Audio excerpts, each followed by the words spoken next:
This is Tina.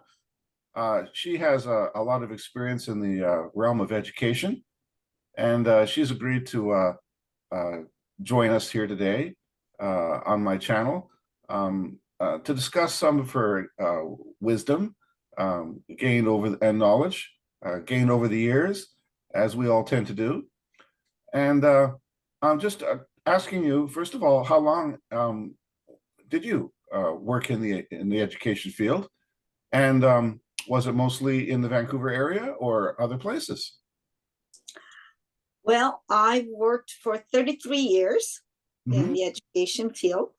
I started off as a ESL, English as a second language teacher.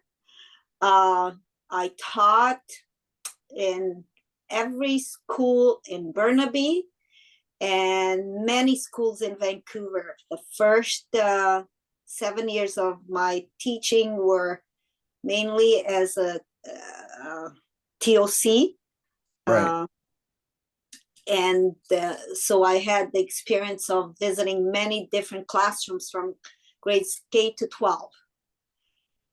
My goodness, that's very interesting, and especially since it mirrors my own particular experience in that I'm primarily or was an ESL teacher as well, specializing on helping immigrants' children learn English and integrate into not only our school system, but also our society in general, and even to the point of spending a few years in Asia teaching in South Korea. So I'd be particularly interested in hearing your opinion on the difference, basically, between I assume it was mostly Asian children learning English and Canadians. Canadians and English. So I started off as an ESL teacher, and then I branched out to special needs students. I see. Now, having come to Canada at the age of 12, my background in education was very different than what we have here. So I came into teaching with very different views Yes. on how programs should be run and how things are done. But being new to the country, we always kind of follow what is mandatory at that level. Yes. So when I started teaching, I was very curious about how other cultures, how they learned and how they grew. And so you become almost one with them. You get really in tune with their culture, their ways of eating, their ways of sitting, their ways of greeting you. Very interesting. Certain cultures wouldn't come into the room until I came into the room first. Got it. That sort of thing, we don't see that these days, but it was when I first started teaching, it was very much so. And one of my practicums was with the refugees from Vietnam. And there were 20 children ages 5 to 8, all in the same classroom with not a word of English. Right. Not one word of English. So it was quite an experience. If I stood up, everybody would stand up. Yes. And then I'd say, sit down very calmly. But I'd have to actually sit down because they didn't know what sit down meant. Let me guess, stand up and sit down were two of the first vocabulary that they mastered. That's right. So one day I'm in the middle of a lesson and somebody knocks at the door. Yes. And I go to the door to answer the door. And I turn around and have all 20 students behind me. It was quite funny. So are you the teacher or are you the mother duck? That was the question. So then that was, the lesson all of a sudden. And that's when I say we really need to be in tune with the kids, because our lessons, sometimes I would prepare these wonderful lessons, but everything would go out the door because something unexpected would happen. And then all of a sudden now you're teaching something else, right? Well, isn't that the wonderful thing about teaching is that it's a creative process. It's not just something that you're doing from a textbook or from a curriculum, because you're not dealing with a closed system. It's organic, it's growing. Children are constantly challenging with their situation and their new needs. So that's personally why I enjoy teaching, because you never know what's going to happen. Every day is a new day, and every child is special Mm-hmm. as well. Did you find that these cultural differences could be overcome with without too much difficulty, given open-mindedness and things like the willing to share food and field trips and other cultural activities as a way to, we call ourselves multicultural, Yeah, as a we way do. to absorb themselves into our society? I truly believe that we are all people and we're all unique, but in a classroom with the diversity that we have, Yes, we are all the same. got it. Whether you eat bird's nest for breakfast or you eat an egg, it doesn't matter. You eating something to nourish your body.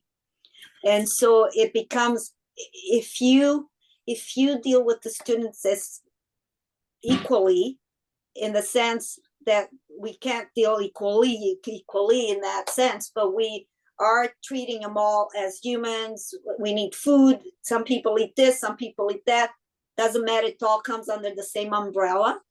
Right. And so it was very easy for children to accept themselves. And because later on, it wasn't just the culture of different languages in different countries, but it was the culture also of the special needs students that I integrated with our ESL students. Yes. Because then they could support each other. Right. And because just because you don't have the language doesn't mean you don't have the knowledge. Mm. And the bottom line is we all speak the same language because our needs are the same, and we were there all to learn from each other. And so if if we have to help somebody feed themselves, then we help them. That's part of that culture. Well, we're So all communicating, aren't we? And we're all communicating about basically the same things: how to put on your clothes in the morning, and what are you going to eat for breakfast, and that's right. And how your friend is feeling today. And all humans communicate those things. So in a sense, we are all speaking the same language, and that's, I believe, what you mean. But Exactly. what I'd like to focus on a little bit is how have you seen what I believe to have been a successful model of education in the past, which was very good at integrating students from other cultures and countries, and very good at teaching them English for that matter as well, even when, as you say, half the class doesn't start with a word.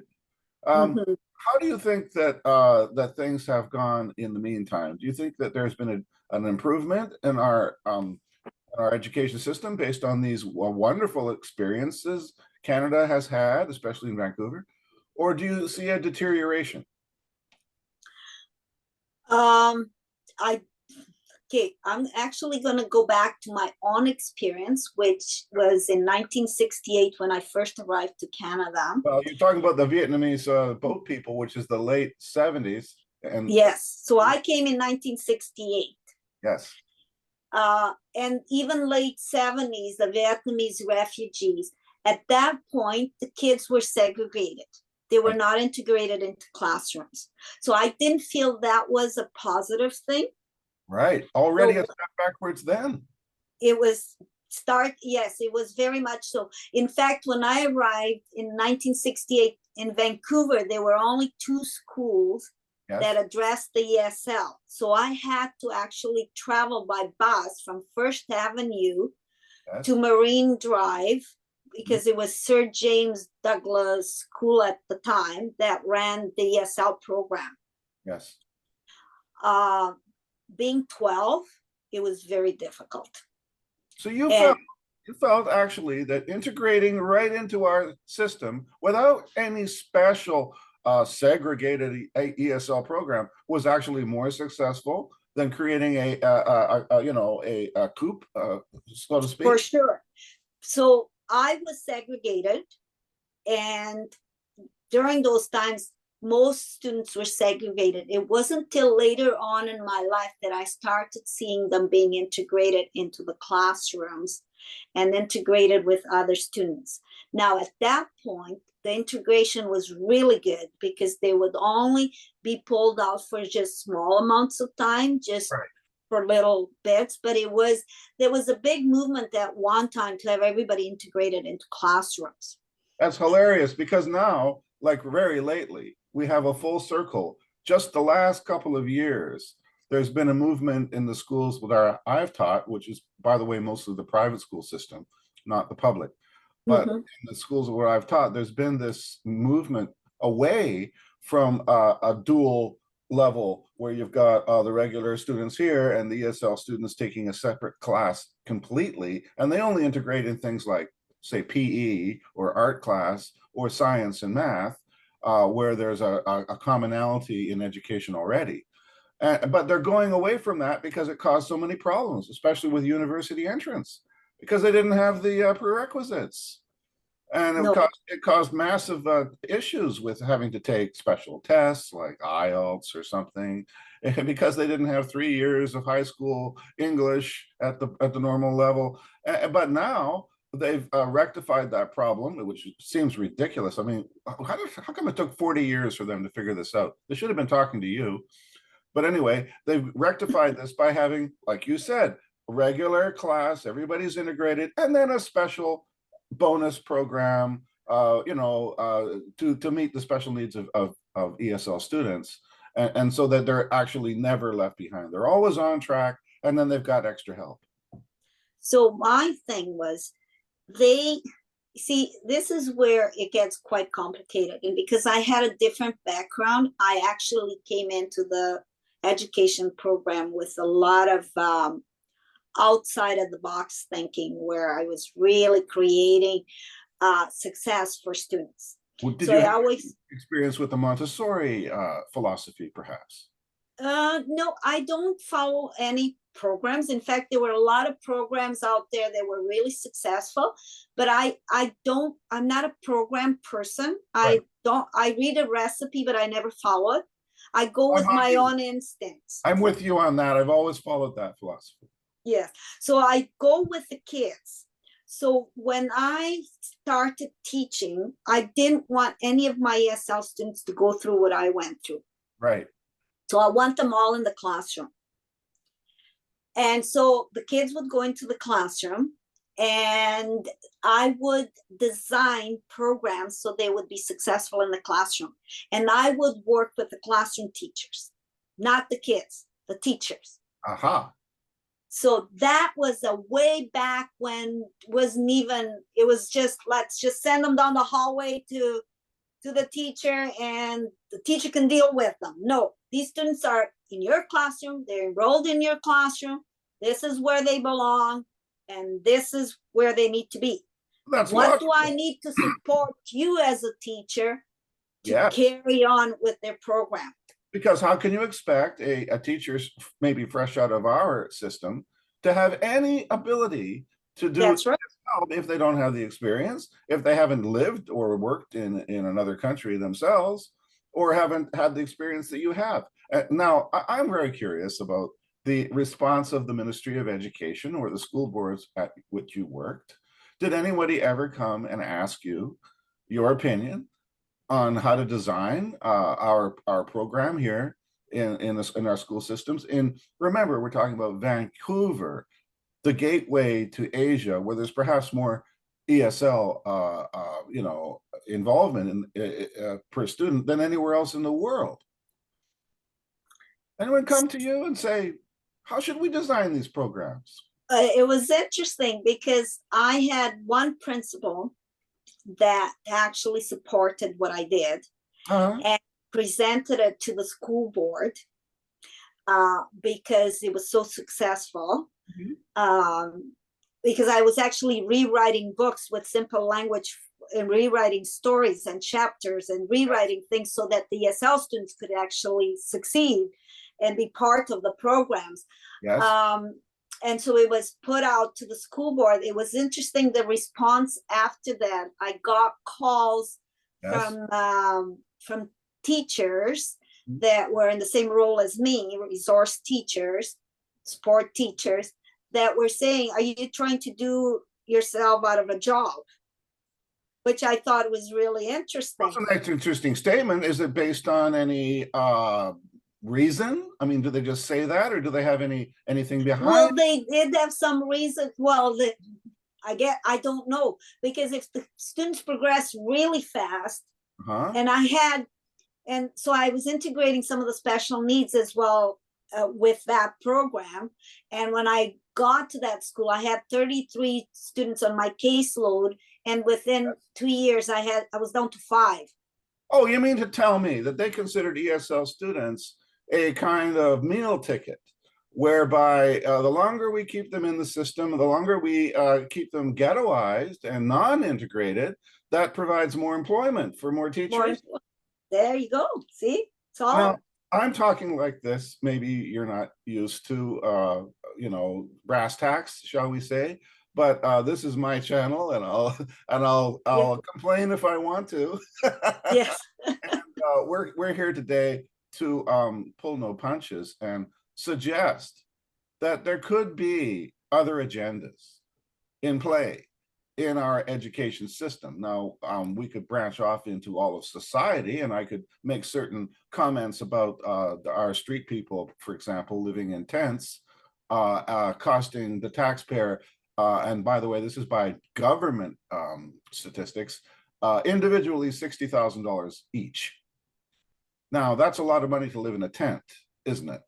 But that is the calculation when you include policing, social workers, and it doesn't even begin to count the full cost of crime and the expense of illegal drugs.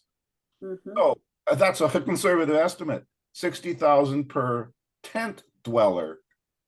Now that's a pretty darn nice chunk of change, and I can live very well on that myself. So basically, is it the same process in play in our education system, where a ESL student is seen as a resource to be milked like a cow, and that the government's tax dollar is feeding that cow?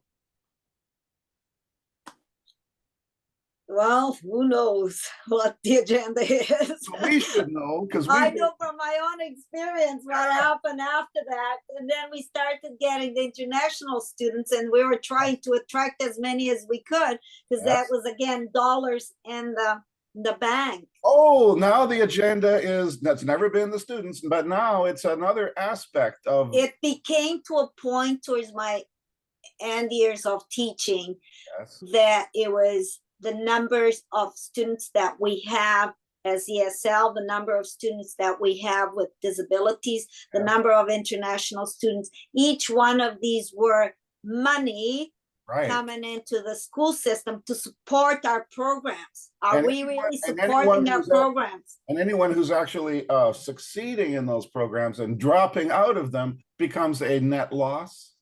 A loss, yes. So it is all about power and money, isn't it? Don't worry, they can't fire you now. It doesn't matter what you say. No. And of course, I'm leading you. I'm leading you to these kinds of conclusions because I've had them myself. And I believe that when we have a system, a bureaucracy that is the complete antithesis of what it should be focused on the child, as we began our conversation discussing. And it should be focused on the success of the individual who's a unique human being. But instead it becomes a gravy train and a bureaucratic control system designed to accrue accrue students who require resources to be coordinated to feed their needs, and the more those needs are, the greater the resources that can be concentrated, and that is the aim of all bureaucracy, to gain money, power, and of course I believe that there are other levels of bureaucracy, such as unions, that wouldn't mind having more members to do those jobs. Mm-hmm. Is that a possibility in your view, that that's really the aim of our education system? Mm. Not the teachers, mind you, not people like you, who they No, never asked for input, never put you on any curriculum board for ESL, even after your many, many years of experience. And as a starting as an ESL student yourself, you seem like the ideal person to be writing the ESL curriculum of this province. well, I would love to. Well, I can see why they didn't. They'd, Yeah, no. they'd be out of a job. Not the teachers, not the kids out of an education. The bureaucrats would be out of a job if the system became efficient, if it became child focused, if it became successful. Well, my answer is always, we'll never be out of a job. We just change the job. We just change our roles. We just change the needs. So now I'm not supporting the kids. I'm supporting a classroom teacher. So I'm supporting, in fact, more kids by supporting the classroom teacher. Yes. That's a really hard one to wrap around a lot of people's. You know, my room was just my office, and I was in classrooms supporting that classroom teacher, team teaching, co-teaching, working together, showing the kids how, you know, how we do all of this.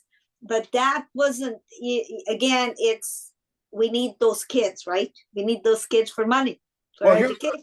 here's something that I suggested. Oh, gee, 30 years ago. Here's something I suggested when I was, after about 10 years experience in the system myself.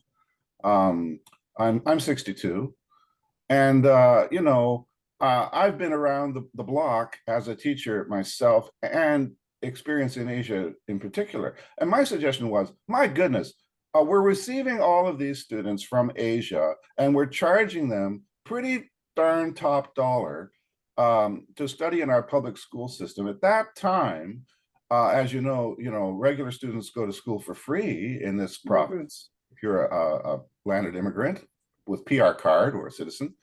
Whereas that time they were charging, I think it was $8,000 each in additional per student if you were an international student. And I thought to myself, well, gee whiz, we have all of these teachers. They don't really understand where the student came from.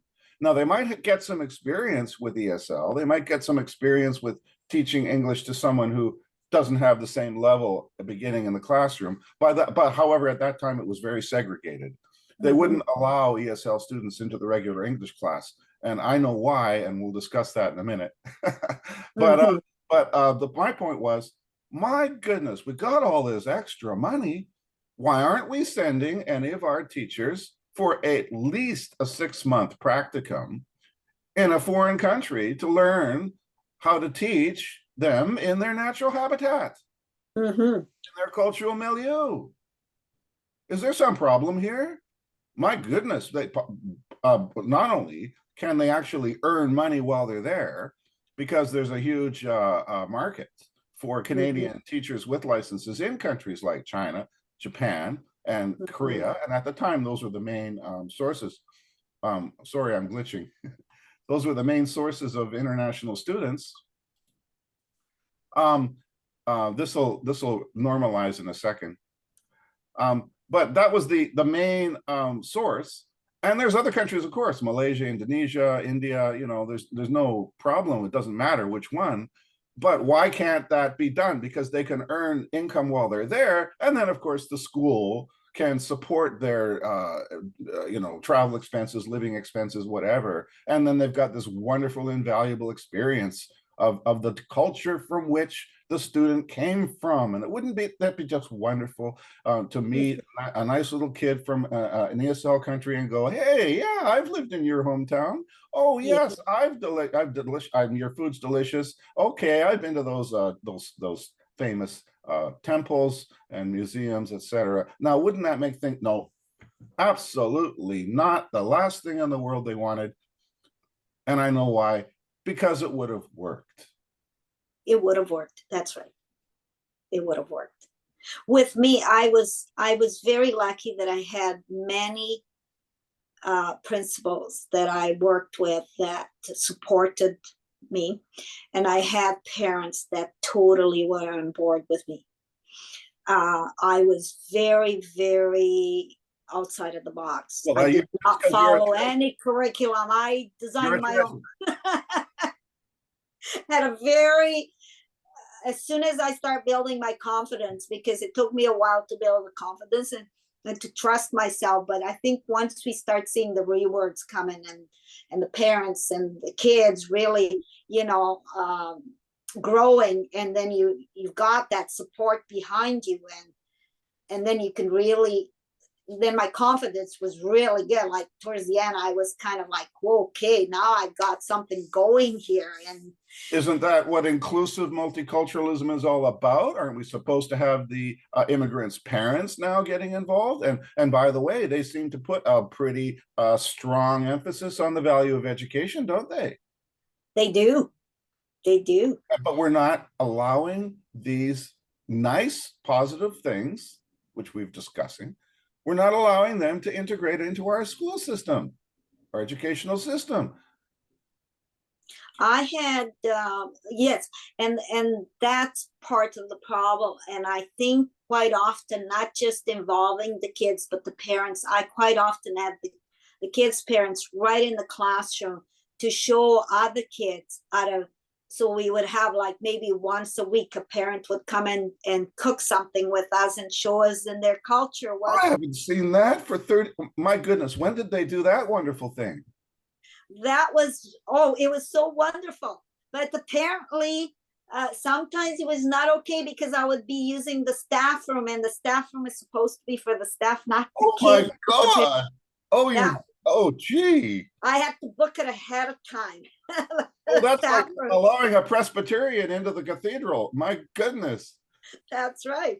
But we had such a great time. I remember these parents would come in and with their kid, they teach us how to bake this or I cook this, and we'd all taste it. And it was just, and then we would have the whole class, not just the ESL kids. We'd That's have right. everyone participate. Classroom teachers love that kind of stuff. I'd get it all organized and get it all going. The kids got all hyped up, and then we would do this. Well, that's why I was so excited when you agreed to participate in this channel, because we're here as a forum to share the positive aspects of humanity, and to suggest that we do need to focus on those positive aspects because they have been suppressed. Mhm. They have been suppressed and controlled for so long. And for various reasons, most of it having to do with agendas that do not have the best interests of humanity at heart. I don't name names or go into details about who to blame. Well, but let's just say that there's not a lack of knowledge. It's not a lack of experience. It's not a lack of wisdom. It's a lack of power. If we don't have the power to do what's right, if there's somebody else with another agenda preventing that, then we do need to understand that that there is a solution.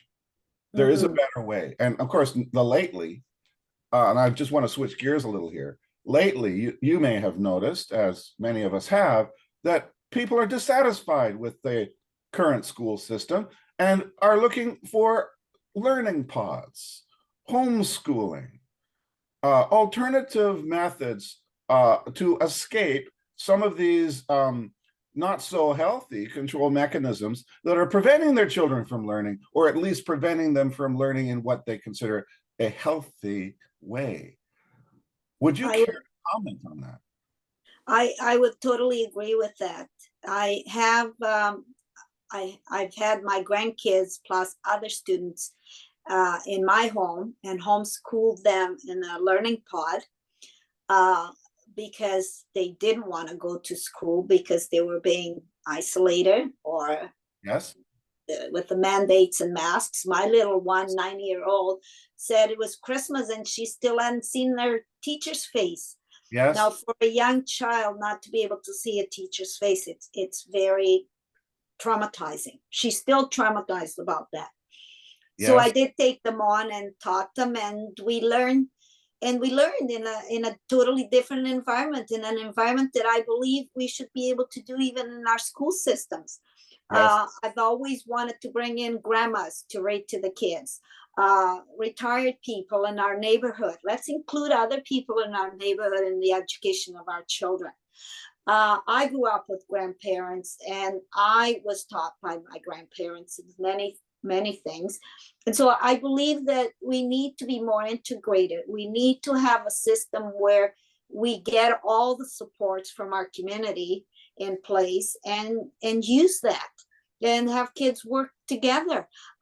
Don't have them all in the same classroom. Oh, no, no, that's a good idea. We're not allowed to have good ideas because you Mhm. see, that's utilizing the volunteer, general public who And are, it's taking away from the oh, paid ones, right? Oh, you I know. took the words out of my I mouth. could only have one volunteer, not many volunteers, because right away everybody's on top of me saying, "Oh no, what happens to the people?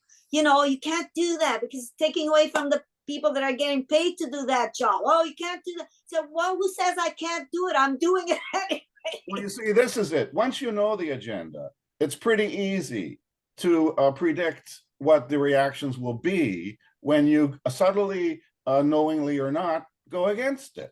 And the Yes. against it, the agenda is not to educate. The agenda is to control. And unfortunately, most people in the past had no idea that that was what was going on in the school system to their kids. It No. was only certain situations where the black veil of government control was revealed, and one of those was the ESL system. So I became a rebel from the very beginning because I saw right away that there's certain situations where you cannot teach because it goes up against what is truly behind the scenes. However, today everybody can see Mhm. everybody can see the naked, aggressive agenda that is being imposed on children ever since the lockdowns, shall we say. Yes. It raised its ugly, monstrous head in an incredible degree. Mhm. And it's hard for me to even explain. Fortunately, I was unable to continue in that system and lost my very lucrative teaching position because I refused to don a mask or reveal my health status, and I suffered financially as a result. Yes. But I don't care uh, Yeah. because I consider myself a man of principle. Right. And although I certainly don't agree with the principle, and I was lucky because I retired before all of that, but I actually said to my principal, I'm retired. He says, you're still too strong and you're still very much needed. The parents love you. I said, I came in strong and I'm going to go out strong. I'm retiring. I retired before I was 60. quitting Uh, while you're ahead isn't the same as quitting. that's right. And that's what I said to him. I said, I know I've got a good job here and I've got a lot of respect. It was a smaller school. The parents loved me and I had my own thing going because I believed in my own thing and I was allowed to do it. But I knew what was coming and I thought as soon as people are going to start telling me what to do and I have to follow any band-aids, I'm gone. Like I knew. Well, I knew I was in trouble when the first day I heard about all this nonsense. Yeah. I went and the first thing that came up was masking, And I'm not a retarded, and I actually come from a medical family, and I know Yeah, darn well what masks can and cannot do because right. my grandfather used to wear one in the surgery, and the reason for that, when you're operating on a patient, is to stop the doctor's emissions Yes. onto the open heart or the open brain. Hmm. That's what the mask is for. It's to stop spittle or anything like that. And the gloves, similarly, is to stop transference of you might be operating on somebody's intestines. Well, you don't want some of that material to go in somewhere else. It'll spread infection within the body. So you have to wash your hands. You have to have constant changes of gloves. All these things. Now, masks themselves are incapable of stopping a virus That's right. because the virus the micronic level of the virus's cell is too small even for our R95 mask. Hmm. Can't be done. And I went with these facts to my administrators, and they said, well, yes, this is correct, but it's out of our hands because we're under a mandate. Yes. We can't do anything about that. The Ministry of Health is directing us to do these things. I said, oh, really? And if you don't do those things, what are they going to do? Are they going to throw you in jail? Are you going to expel a student who comes without a mask? And they said, no, no, no, no, we can't do that legally. They might sue. Sorry. We have to provide education. That's our mandate. I said, oh, I mean, you got two mandates.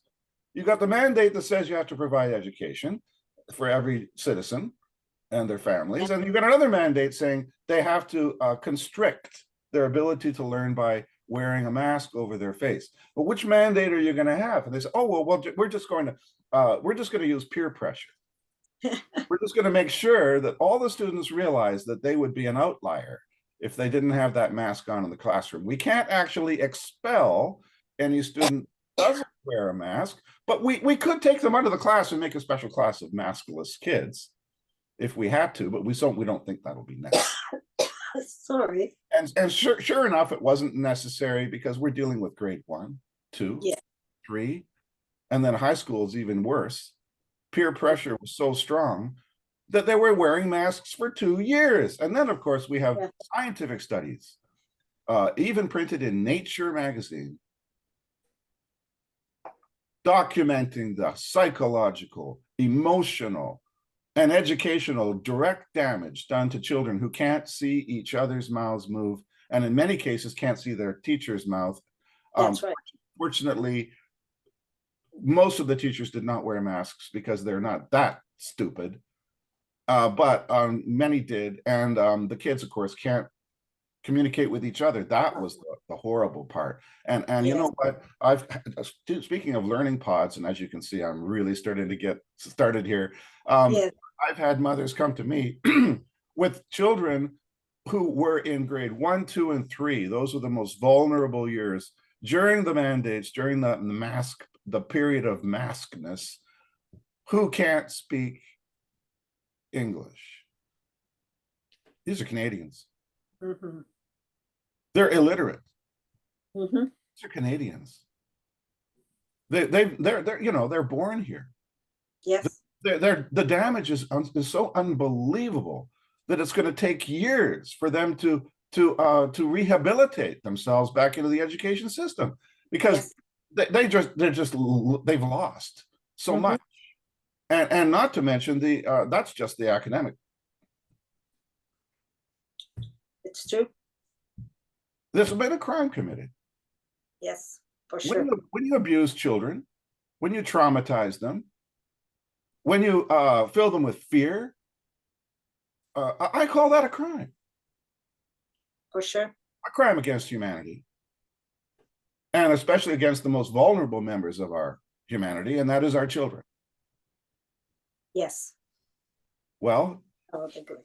I'm so happy that a treasure like you was not forced to be a part of that system. Just like some people were forced to keep their jobs by joining the Nazi Party in Germany in the 1930s. Just like some people were forced to go against the science, as they call it, in order to keep their jobs as teachers. Well, Yeah, we survived, we did. We did, didn't we? but have And I'm so happy that I've been out of that system, and I've been able to actually do a lot of help a lot of children through this phase, because it wasn't only my grandchildren, but it was other children that I brought in. And of course, in my home, I had my whole house turned into a classroom. There were no masks. They were, hand washing and towel drying. There were no sanitizers, because that's the other thing. I don't think sanitizers are healthy for kids. They dry their I skin tell too you, much. we got boxes of sanitizers like you wouldn't believe. There must be Yeah, tens of thousands of dollars of sanitizers only at the school, one school where I yeah. last worked. Somebody made some money off of all that stuff. I tell you, it makes great glass cleaner. That's the only use I can find for it.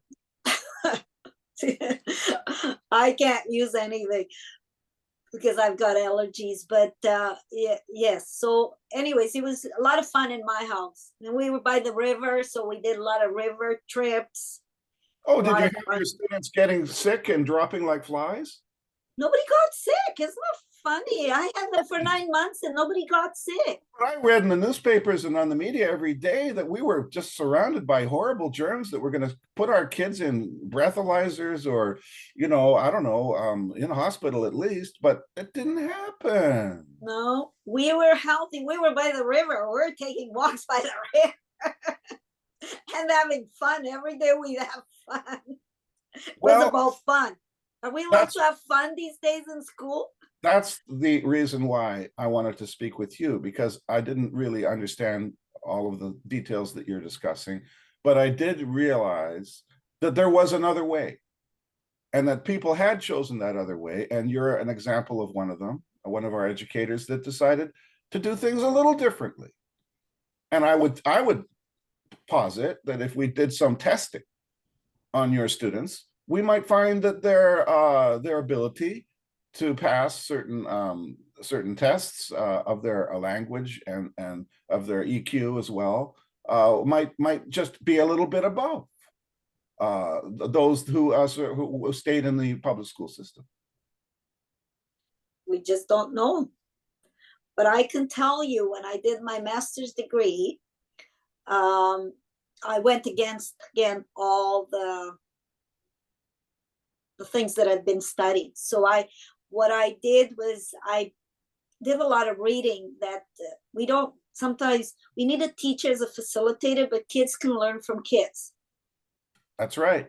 So I had a number of students that were having a lot of difficulty with their reading in grade 1. And so I said, instead of pulling them out and giving them these skills, that Yes. if you pull them out from grade 1, they're going to be pulled out all the way to grade 7. There's no question about it, because they don't catch up ever. They're going to fall behind more and more and more. Because But as there's soon as you put them in the classroom integrated with the other ones, and they have a purpose, they yes. start growing on their own. And you Right. fall into the fall behind group, and that group has got a sort of a magnetic energy. That's right. Stuck, and all of a sudden, instead of going to class, you're hanging out at the 7-Eleven. Right. So these grade 1s were having difficulty. So I said, so after I've done a lot of research and reading, I said, okay, the grade 1s, I'm going to put them together with either grade 3s or 4s or 5s, depending on their development and their reading. And I'm going to put them together to help each other learn. So for 20 minutes every day, this was just reading, because I did my master's on reading acquisition. Right. They would sit together, an older student with a younger one, and read together. So I did, before I started the program on these, I think I ended up with 14 kids all together in the study. Yeah. I did a test to see their self-esteem, where there was, and then I did a reading test to see their reading level. Yes. Of both, not just the younger ones, but the older ones. At the end of the study, some of the kids had grown 2 to 4 years on their reading levels, and their self-esteem was way up because now they felt really good about their reading. So what was against all the things is that nobody had put slow learners with slow learners. They always put slow learners with learners that are faster. No, Well, the that's just faster learners intimidating. didn't have the That's patience. that's intimidating the slow learners, and it's boring the high learners, and that's counterproductive, as even an idiot could see. But you know very well, and from your design program, that it's the successful way, and that's why we have to lock you up, because you're a dissident teacher who knows how to kill the goose that laid the golden employment eggs. Yeah, so it was very, like I said, it was very successful. The kids were just all flying, and it was only a 13-week program or Wow. 12-week or something like that. And to see the growth in that short amount of time. In fact, it was so successful. I was published on the local newspaper. Yes. And I was published in the Education magazine. Wow. And then I offered to do and then I talked to all the school principals, and I presented it to the school board, the study and how it was successful. Boy, I bet that were like a Led Zeppelin. I bet that went over like a Led Zeppelin, huh? Yeah, it didn't go over well. Went over well with the principals, but none of my colleagues wanted to try the program because it takes time. It takes planning. It takes a lot of behind the scenes things. So, I mean, somebody comes, and at one point I had the whole school out in the hallway, 20 minutes every day reading together. So I partner up every kid in the whole school, and you would walk in at 10:30 in the morning, and the whole school was lined with kids against the wall, reading, shoulder to shoulder. How many times have you heard that we live in a illiterate time where kids are spending chats on computers and on social media where they never make a complete sentence, and everything becomes reduced to abbreviations like Yes. LOL or something, and it's almost Yes. like almost George Orwellian. It's a kind of a newspeak, which is never able to convey the depths of emotion or psychological, complexity that humans require in order to evolve. So in a sense, it's a de-evolution intellectually, where you're communicating with little chats and little text messages, and you give somebody the first chapter of Pride and Prejudice, and they think they're on the moon. Yes. They can't understand it. No, exactly. And that becomes again, but it's in the education system. We need to be models and to teach, but also it's at home. It's like going to a restaurant, and now you see all the young kids, they're all connected with their iPads or their phones. Correct. And I had time 4 grandkids, took them out to a restaurant, and they were all under the age of 8, little kids. And we sat at the table for 2 hours, and there was no gadget, but when they served, they put the placemat with crayons for kids to color, to entertain them. But that placemat became a boat, became an airplane, became a hat, became all of those things. And I got them entertained. And the person that was serving us said, I have never seen such good behavior kids. Like, they were able to order their food because I was with them, and you model such well-behaved kids, and now you entertain them for so long, and you made all these different things. So it was a hat, and then the hat turned into a but the kids entertain themselves, and with your help.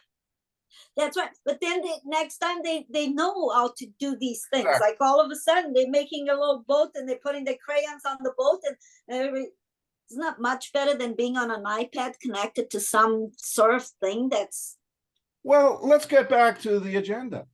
Now, can you fathom the amount of money spent on gadgets in our classrooms in the last, I started noticing it about 12, 15 years ago. Big time, yes, big time.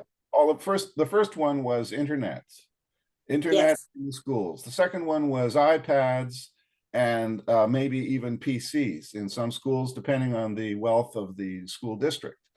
And this was coming into the thousands of dollars per student level of technology. And then it went to cloud computing. So now it's an iCloud classroom, a virtual classroom where the teacher is actually teaching from a computer.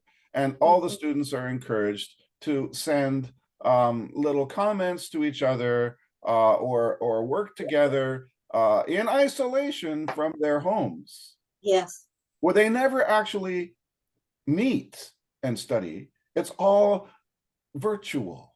What kind of an education system is that? Where you're supposed to have your friends over and maybe having a pizza while you work on your team project.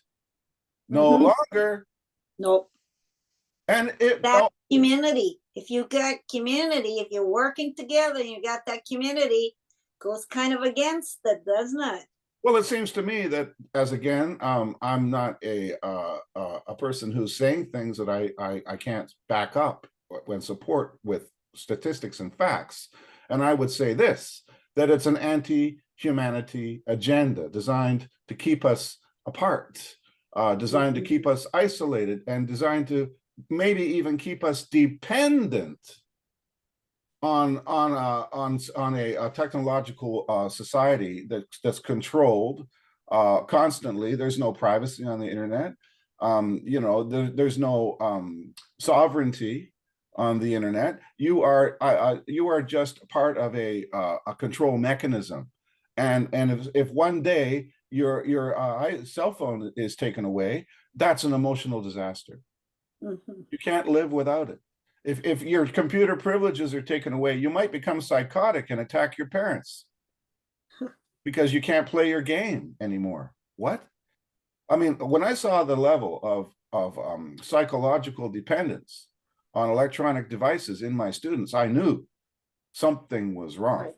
And I also knew that somebody was making an awful lot of money on school budgets for electronics. And I also knew that Pride and Prejudice just wasn't getting its just desserts anymore. And that went with a lot of other classic literature. And then one day I woke up and looked at the actual curriculum for high school. And guess what? George Orwell's 1984 had been deleted. Wow. Yeah. Now, why would they pick on poor old George? Well, maybe it's because there's something in that book that they didn't want students to learn. Right. Can we take a break just for a second? Sure. I don't know how much longer you want.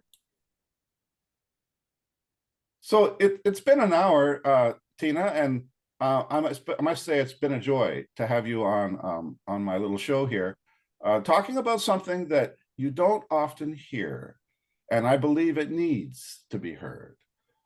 From both your experience and from mine, and we have to do things like this not for ourselves but for the kids.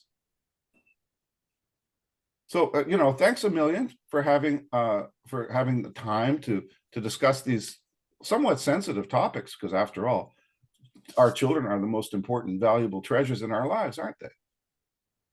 Yes, they are. And it's been a pleasure to talk about my own experience in classrooms and my own experience with children, and to have the opportunity to actually say that I've had some impact with these kids that I've noticed.